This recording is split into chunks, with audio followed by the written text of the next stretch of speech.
You can make your anxiety work against you or for you. And one of the ways I made a program called the Future Authoring Program that I think helps people do that. Because one of the things you see when you're talking to people and they're trying to solve problems is that they're afraid to face the problem. And so then their anxiety is working against them, and you can think about it as antagonistic to rationality. But then I could say, well, why don't you think for a while about what your life would be like if you didn't face this problem? Because if you think that through, if you have a problem and you really think through what the consequences are going to be in 3 to 5 years of not facing it, then you're going to get more afraid of not facing it than facing it. And that's great, because then your anxiety, instead of standing in front of you, instead of you having a dragon that's guarding the path in front of you, you have one chasing you down the path from behind. That's a lot more useful. And so, that's just a minimal example of the utility of getting your emotions and your thoughts aligned the same way. The same thing happens with aggression. One of the most common reasons that people come and seek psychotherapy really is because they're too agreeable. But what that means is they're not assertive enough. They haven't integrated their capacity for aggression, and so other people can push them around. And they're very conflict avoidant. And so the consequences of that across time is that you don't stand up for yourself well enough, and you get taken advantage of, and that spirals badly downward. And so partly what you do when you're doing assertiveness training with people is you find out what they're angry about. And they're usually angry if they're not assertive enough because other people are taking advantage of them, or you could say because they're not putting their own necessities forward with enough force. It's hard to distinguish between those two things. But anyways, you get them to talk about what they're angry about. That often makes them cry, often many times.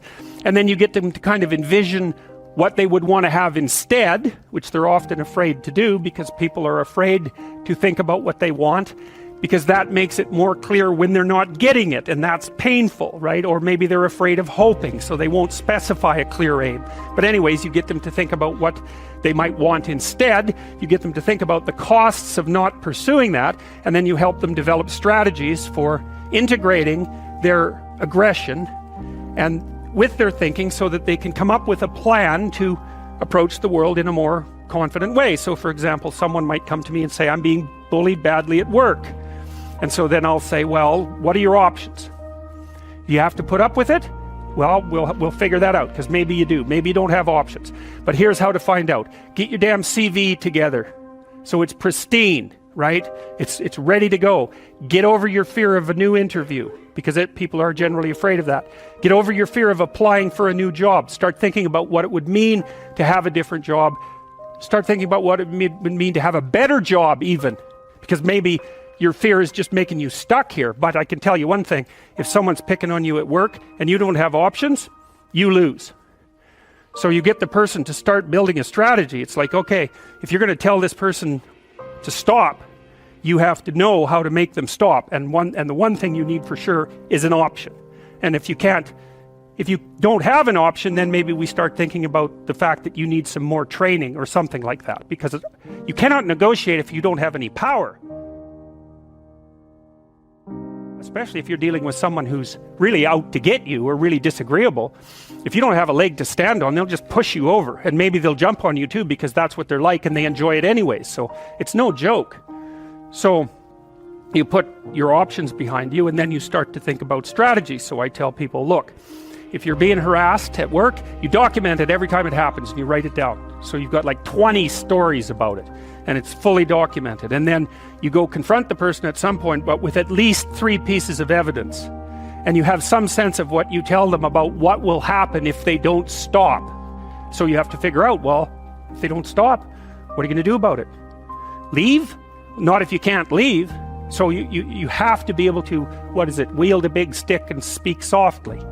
But you see, that way that's how you take your aggression, which is an absolutely necessary part of your psyche, and manifest it up into a sophisticated means of dealing with the world. You don't just suppress it. You say, well, I should be able to put up with it, or I wish I wasn't so angry, or something. It's like, forget that.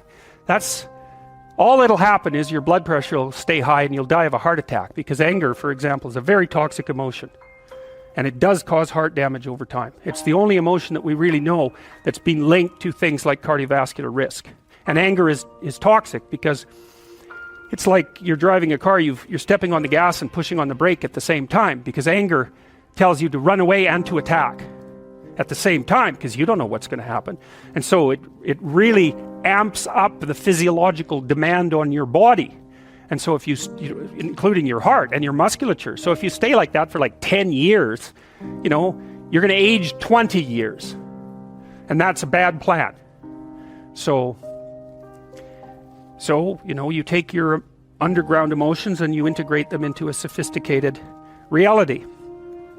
Now, Jung said, so first of all, you unite your mind, your thinking, let's say, with your emotions. So that makes one thing instead of two fighting things.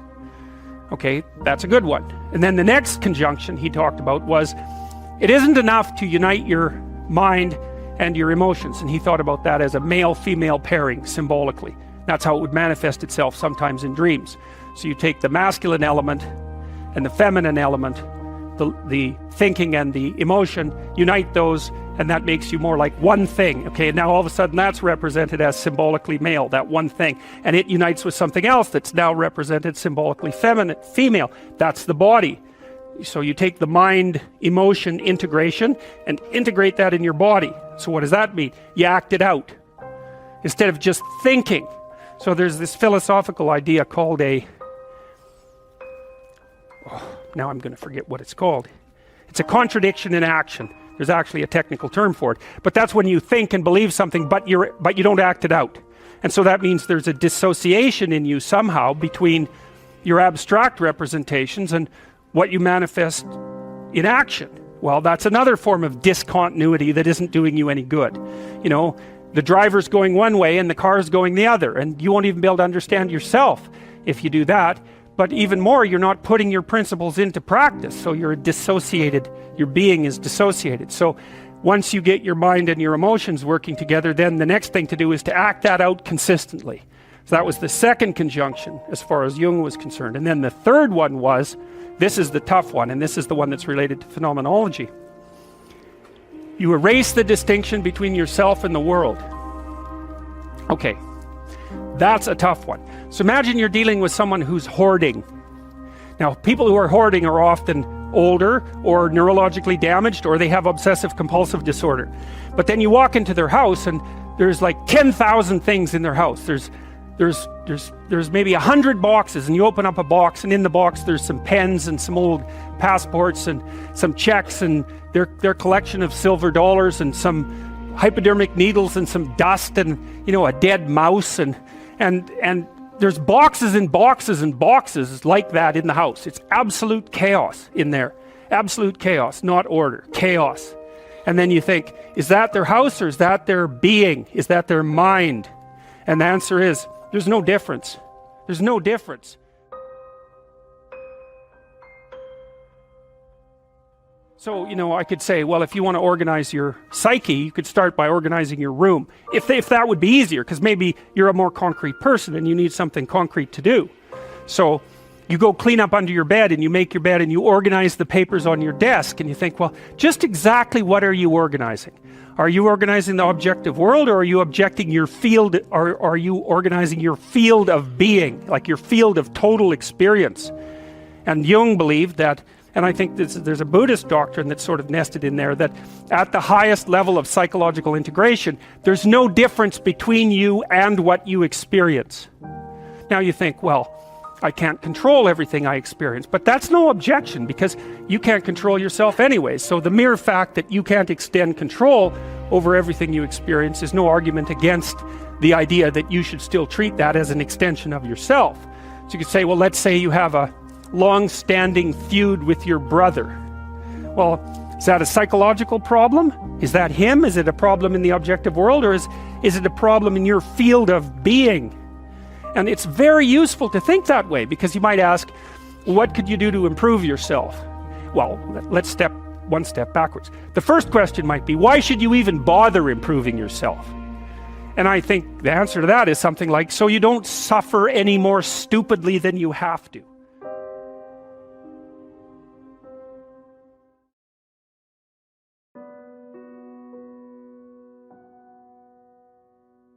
imagine that you have children who have a certain low-level amount of neurological trouble when they're infants. So something's gone wrong, maybe a little oxygen deprivation at birth, something like that. Something's gone a little bit wrong with their neurological development. Assuming that the damage isn't too severe, those children will stabilize and normalize if they have at least one well put together role model in their life. And so one of the things that you do if you want to inspire others is get your act together, because you inspire most through example.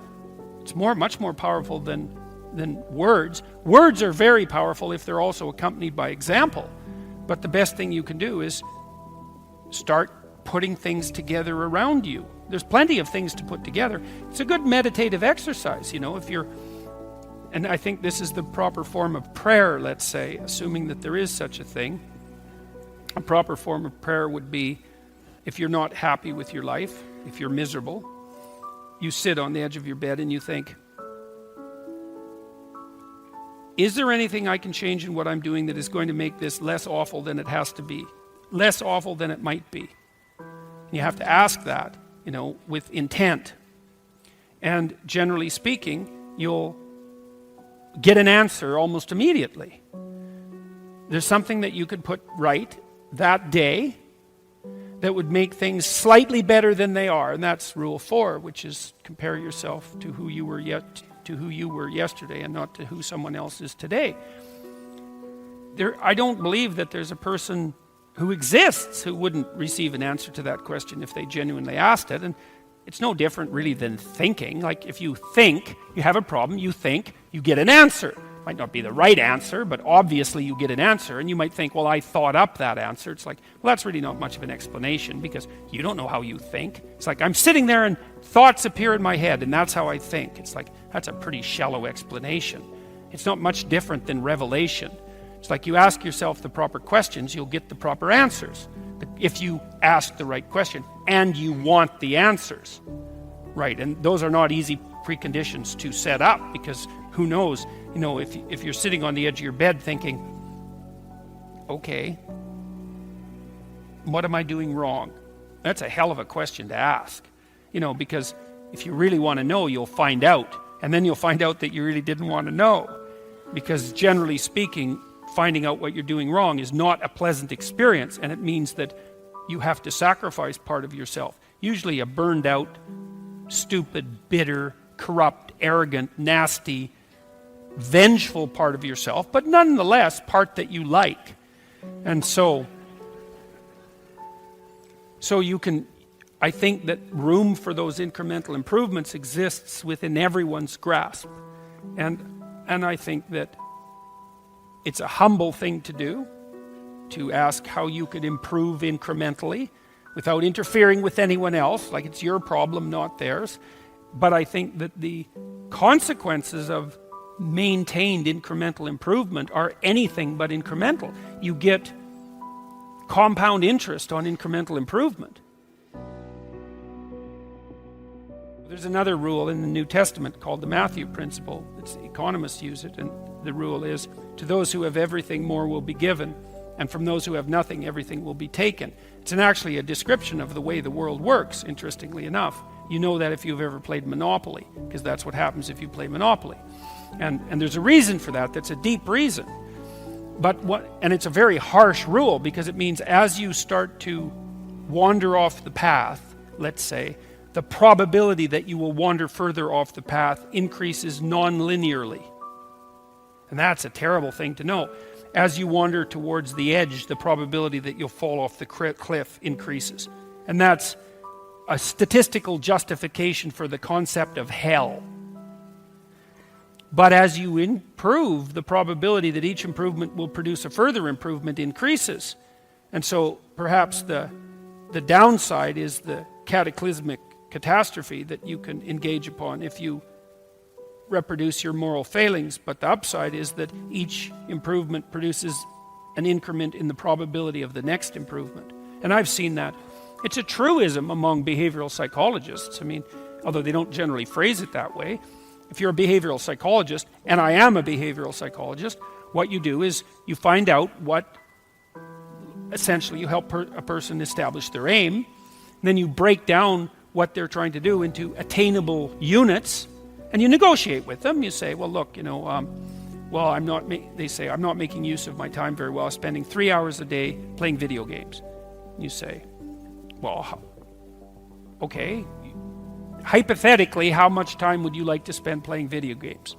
And they say, well, I could probably spend an hour a day without it interfering with the rest of my life. Which is kind of the issue, right? Because if you play video games, fine, but maybe 3 hours means that you're not doing your homework or something, and that's not a good game. So you say, okay, well, I want to play for an hour a day. It's like, okay, well, can you shift to an hour a day right now? And this is supposed to be an honest conversation. And the person says, no, I've tried that lots of times. Every time I try, I just fail. And so you don't say, well, quit failing, go play 1 hour a day, and the problem will be solved. That's a stupid strategy. You say, okay, well, look, you think about this, and don't agree to do this unless you think you will do it, because otherwise it's just a waste of both of our times. It's like, do you think that you could track how much time you spend playing video games for 1 week? Don't change anything. Just track it. And they think, yeah, I could probably do that, but I might miss a couple of days. And you think, okay, fine. So here's the deal. 5 out of the next 7 days, you just track how much time you spend playing video games. And the person says, I think I can do that. Because that's what you want them to say. You want them to succeed at the improvement. It's not much of an improvement, but it's something, right? Then they come back and they say, well, yeah, I was playing about 4 hours a day. And so you say, okay, well, fine, good work, man. You got it tracked. Now we know the parameters of your problem. It's actually a little worse than you thought, but at least you had enough sense to measure it. We know where you're at. Okay. Do you think you could cut that down to 3.5 hours every day? And the person thinks, no, I'm pretty weak-willed. I don't think I can manage that. You say, well, how about this? Do you think that 2 of the next 7 days you can only play for 3 hours? You think you can manage that? And you're not cynical about this. You're not insulting the person, any of that. It's like, because you don't care. All you care is that they make some incremental movement towards their goal. And the person thinks about that, if they have any sense, and they take their weakness into account, and they think, I think I could probably do that. And then they come back the next week, and they say, I managed to spend 3 hours a day playing video games for 3 days, and the rest were 4 hours. And you say, good work, man. You've just got rid of 25%. 12.5% of your problem. You're 1/8 of the way to fixing it in 1 week. And the person isn't going to be all that thrilled with themselves because they don't do the arithmetic and they don't do the projection. They think, well, I'm still pretty damn useless. I'm playing 25 hours worth of video games a week. It's nothing to pat myself on the back for. It's like, yes, it is. It's a marked, measurable improvement, and it's a move in the right direction. And then you also tell the person, look, the other thing you got to understand is you're not going to improve like this. You're going to improve like this. So some weeks you're going to come back and say, geez, I backslid completely and I played for 4 hours a day for 7 days. But it doesn't matter, because that doesn't mean you failed. It just means that you slid back. You want to calculate it over a month or something like that. And, generally speaking, a month later, the person's down to something like 2 hours a day. And you've figured out ways of filling their time in with something productive otherwise, and they're on their way. And the general consequence of that is that every time they manage an accomplishment, they get a little stronger in character, they get a little bit more confident in their ability, they get a little bit less racked with self-disgust, they get a little bit more hopeful about the future, and they get more confident that they can make another change. And if you're patient, and you have to be patient with yourself that way, it's like you reward those incremental improvements and you don't get all cynical about them. And you think, okay, just imagine what would happen if you kept doing that every week for 10 years.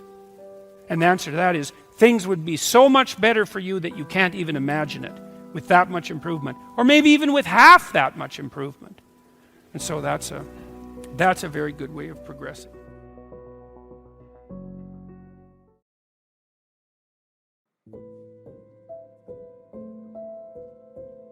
you experience a fair bit of positive emotion and meaning as you watch yourself move towards the goal. And so the implication of that is the better the goal, the more full and rich your experience is going to be when you pursue it. So that's one of the reasons that's one of the reasons for developing a vision and for fleshing yourself out philosophically, because you want to aim at the highest goal that you can manage.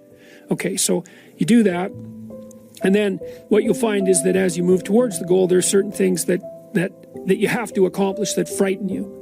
You know, maybe you have to learn to be a better speaker, a better writer, a better thinker, or you have to be better to people around you, or you have to learn some new skills and you're afraid of that, whatever, because it's going to stretch you if you pursue a goal, and so that'll put you up against challenges. Okay, so all the clinical data indicates, well, the opposite of safe spaces, as Jonathan Haidt has been pointing out, that what you want to do when you identify something that someone is avoiding, that they need to do because they're afraid, you have them voluntarily confront it. And so you break it down. What you try to do, if you're a behavior therapist, is you break down the thing they're avoiding into smaller and smaller pieces until you find a piece that's small enough so they'll do it. And it doesn't really matter as long as they start it. You know, then they can put the next piece on and the next piece. And what happens is they don't get less afraid exactly. They get braver. It's like there's more of them. And here's why. So imagine you do something new, and that's informative, right? There's information in the action, and then you can incorporate that information and turn it into a skill and turn it into a transformation of your perceptions. So there's more to you because you've tried something new. So that's one thing. But the second thing is, and there's good biological evidence for this now, that if you put yourself in a new situation, then new genes code for new proteins and build new neural structures and new nervous system structures. Same thing happens to some degree when you work out, right? Because your muscles are responding to the load, but your nervous system does that too. So you imagine that there's a lot of potential you locked in your genetic code. And then if you put yourself in a new situation, then the stress, that's the situational stress that's produced by that particular situation, unlocks those genes and then builds new parts of you. And so that's very cool, because who knows how much there is locked inside of you. Okay, so now here's the idea. So let's assume that scales as you take on heavier and heavier loads. That more and more of you get more and more informed because you're doing more and more difficult things, but more and more of you gets unlocked. And so then what that would imply is that if you got to the point where you could look at the darkest things, so that would be the abyss, right? That would be the deepest abyss. If you could look at the harshest things, like the most brutal parts of the suffering of the world and the malevolence of people and society, if you could look at that straight and directly, that would turn you on maximally. And so that's the idea of rescuing your father, because imagine that you're like the potential composite of all the ancestral wisdom that's locked inside of you biologically. But that's not going to come out at all unless you stress yourself, unless you challenge yourself. If you ask people what they regret, especially as they get older, what they generally report is things not done. So they don't regret so much mistakes they've made, although of course people obviously regret mistakes they've made as well. So they don't exactly regret sins of commission, right? Errors that they've actively made. They torment themselves for opportunities that had presented themselves that they did not, let's say, exploit or engage in. And I think that's worth thinking about too, because one thing that I have become convinced about with regards to human consciousness, which I think is equivalent to the spark of divinity in some sense that our fundamental stories insist has been placed within us, is that human consciousness is that faculty that confronts potential itself.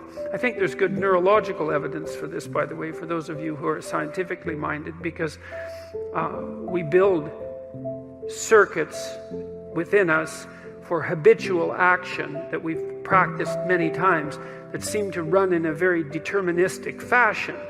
and we are a strange combination of deterministic and non-deterministic as far as I can tell, but what our consciousness seems to be for is to encounter those things that we have not yet encountered. And those things that we have not yet encountered seem to me to be those things that have not yet been brought into being. And so you could say that what our consciousness is for the encounter with potential. You know, that our consciousness is it's not for the past, it's not even for the present. It's to transform the future into the present. And really that's what our consciousness does. When you wake up in the morning, you have a new day ahead of you, and the day could take you in very many directions. And the weeks and the years, all of that can take you in very many directions. And you have some apprehension about what those directions might be.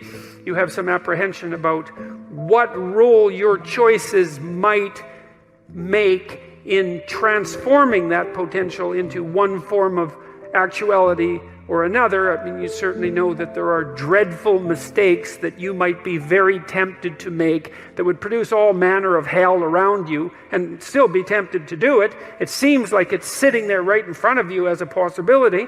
You also know that, you could haul yourself up out of bed and attend to your duties and do the sorts of things that you're supposed to, and set a few things right that day and that week, and that likely things would at least not be worse, and they would probably be better. And I do believe that I don't understand how this can be the case. I don't understand how it is that consciousness can function in that way, because I think to understand that, we would have to understand what it means for the future to be only potential rather than actuality, and who the hell understands that? I mean, no one.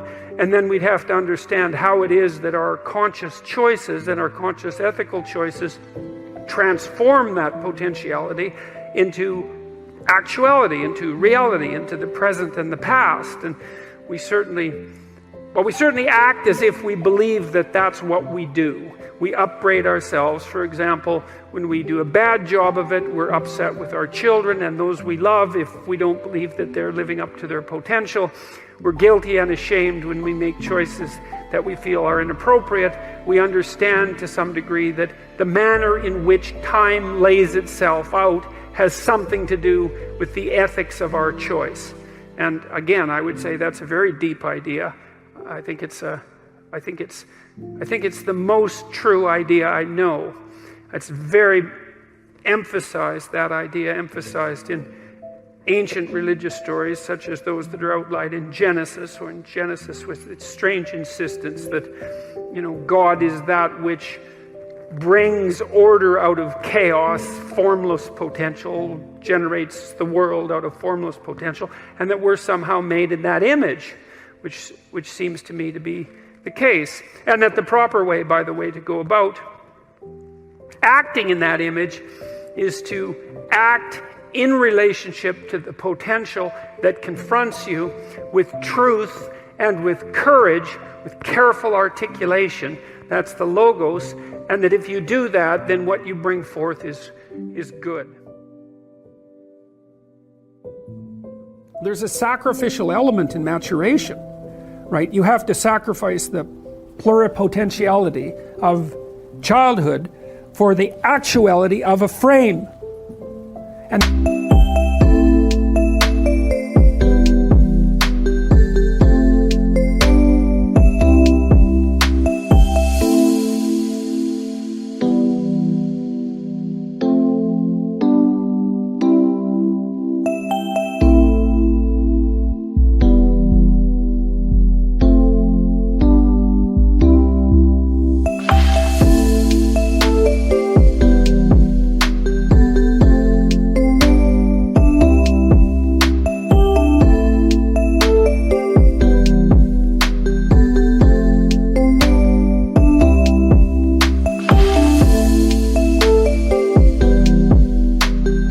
the question is, well, why would you do that? Well, one reason is it happens to you whether you do it or not. You can either choose your damn limitation, or you can let it take you unaware when you're 30, or even worse when you're 40. And then that is not a happy day.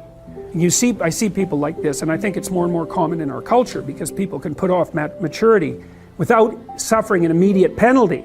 But all that happens is the penalty accrues, and then when it finally hits, it just wallops you. Because when you're 25, you can be an idiot. It's no problem. Even when you're out in a job search, it's like, well, you don't have any experience and you're kind of clueless. It's yeah, you're young, you know, it's no problem. That's what young people are like, but they're full of potential. Okay, well now you're the same person at 30. It's like people aren't so thrilled about you at that point.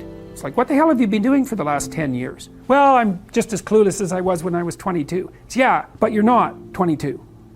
You're an old infant, right? And that's an ugly thing, an old infant. So, part of the reason you choose your damn sacrifice, because the sacrifice is inevitable, but at least you get to choose it. And then there's something that's even more complex than that in some sense, is that the problem with being a child is that all you are is potential, and it's really low resolution. You could be anything, but you're not anything. So then you go and you adopt an apprenticeship, roughly speaking, and then you become something. And when you're something, that makes the world open up to you again. Yep. Sacrifice. We'll talk more about that too. You get to pick your damn sacrifice. That's all. You don't get to not make one. You're sacrificial whether you want to be or not. That's a good thing to know as well.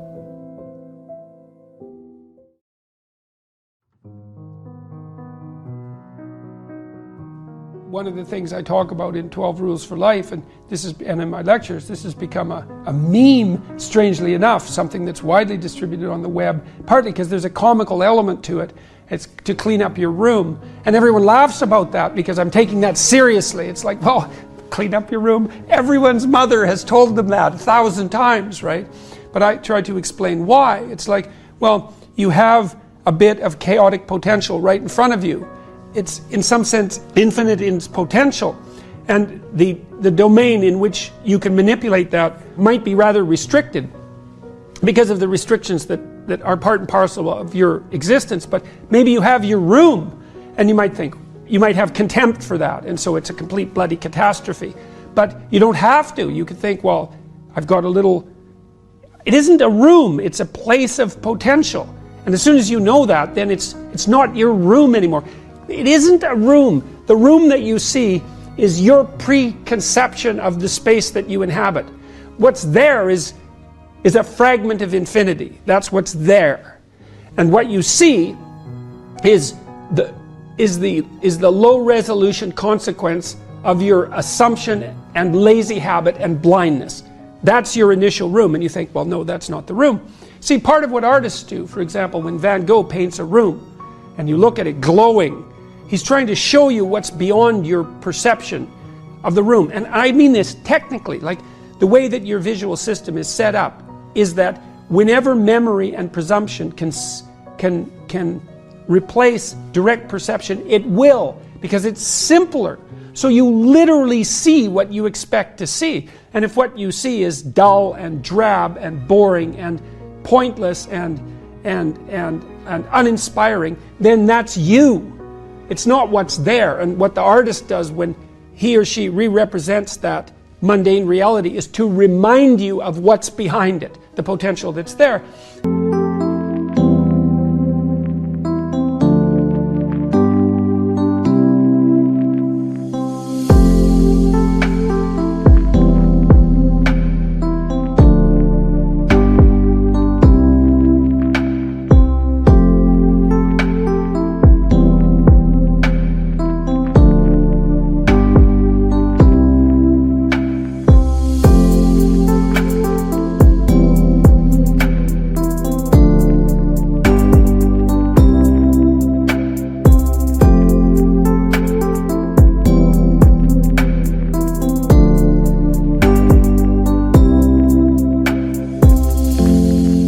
And so what I'm suggesting to people is that they take the potential that's right in front of them. It's like, okay, and here's the rule. You're aiming up. There's something that you could change, that you would change. That might be a very small thing. Could, well, that's within the grasp of your power. Wood is within the grasp of your will. To combine those two things might be a very small shift. You might only be willing to make a very tiny step forward. It's like, fine, good enough. Make a tiny step forward. And that makes you a slight bit stronger than you were before. And then the next step can be slightly larger. And it's the path of humility. You see, the thing about cleaning up your room, this is also something I learned from Carl Jung and his studies on alchemy, because for Jung, when the alchemist was attempting to make the philosopher's stone, he was not only engaged in the transformation of the material world, but he was engaged in a process of self-transformation that occurred at the same time as the chemical transformation. So it was a psychological work in some sense. Let's say you want to sort out your room and beautify it, because the beauty is also important. And let's say that all you have is just a little room, like you're not rich, you're poor. And you don't have any power, that's another thing. But you've got your damn room, and you've got this space right in front of you, you know, that's a part of the cosmos that you can come to grips with. And you might think, well, what's there in front of you, right in front of you? And the answer to that is, it depends on how open your eyes are. That's the proper answer, because you could say, and William Blake said this, for example, and Aldous Huxley made comments that were very similar, that in a transcendent state you can see infinity in the finite. And you might say, well, you can see infinity in what you have within your grasp if you look, and you could say maybe that's the case with your room. And so you want to clean up your room. Well, okay, how do you do that exactly? Well, a room is a place to sleep. And so if you set your room up properly, then you figure out how to sleep and when you should sleep and how you should sleep. And then you figure out when you should wake up. And then you figure out, well, what clothes you should wear, because they have to be arranged properly in your dresser. And then you have to have some place to put your clothes. And if you're going to have some clothes, you have to figure out what you're going to wear those clothes to do, right? And then that means you have to figure out what you're going to do. And then your room has to serve that purpose, because otherwise it isn't set up properly. And if it doesn't serve your purposes, you will be unhappy and not happy in the room, because the way that we perceive the world is as a place to move from point A to point B in. And then if the place that we're in facilitates that movement, then we're happy to be there. And if the place that we're in serves as an obstacle to that movement, then we're unhappy to be there. And so what it means to set up your room is that you have to have somewhere to go that's worthwhile, or you can't set up your room, and then your room has to be set up to facilitate that. And then the next thing is, well, maybe you have to make it beautiful. But that's not easy, right? That means you have to have some taste. And that doesn't mean you have to have money. It doesn't, because you can be garish with money, and you can be tasteful with nothing. All you need is taste, and taste beats money when it comes to beautifying things. You know, I mean, not that money is trivial, because it's not, but taste is crucial. And people who are very artistically oriented can make beautiful things out of virtually nothing. And not only that, the literature suggests that if you're going to make beautiful things, putting real constraints on what you allow yourself to do facilitates creativity instead of interfering with it. Because let's say you have to make something out of nothing, right? Which I suppose would be a godly act, right? You have to make something out of nothing. You have to be creative in order to do that. And so then to beautify your room means that you also have to develop your capacity to be creative. And so then you can make your room shine. But then what will happen is that if your family isn't together, they will interfere with that. You'll interfere with that, because you won't have the discipline to do it properly. But then when you start building this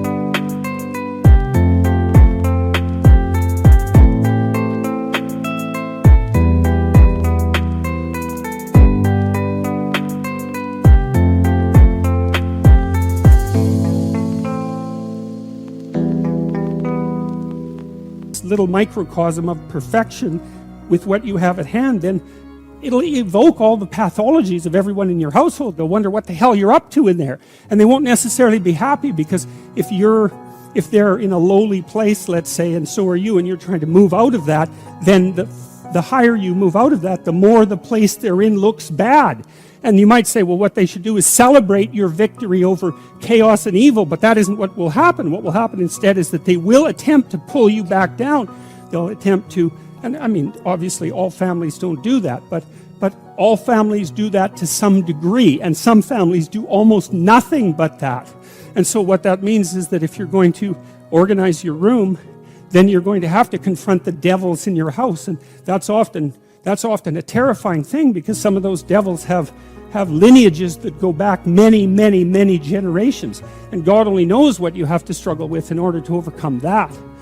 And so to sort yourself out and to fix up your room is a non-trivial matter, you know, and you can do that. You'll learn by doing that, and then maybe you'll learn enough by doing that so that you can fix up your family a little bit, and then having done that, you'll have enough character so that when you try to operate in the world, at your job, or maybe in the broader social spheres, that you'll be a force for good instead of harm, because you'll have learned some humility by noting just how difficult it was to put your damn room together, well, and yourself for that matter. And so you'll proceed cautiously with your eyes open towards the good.